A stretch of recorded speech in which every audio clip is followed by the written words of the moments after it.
To fix the problem where your Realme Buds T310 won't reset, first you will need to insert both of the earbuds inside of the case.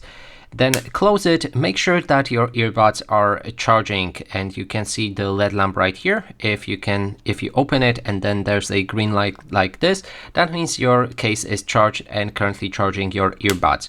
So give it around half an hour and then reopen the case and remove both of them. Now, the reason why they might not reset is you need to actually wear them to perform a reset. So it should look like this. When you wear both of the earbuds in your ears, you need to click and hold right here on this touch panel for both of them and hold them for 10 seconds. Now, I'm gonna do it while wearing them, so you will not see it, but you will see on the smartphone right here that they will disconnect. So now in around 10 seconds, the reset should happen.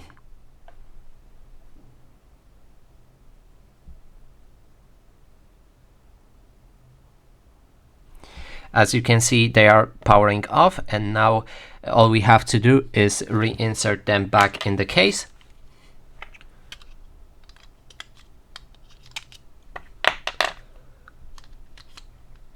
Close the case, and that is basically everything.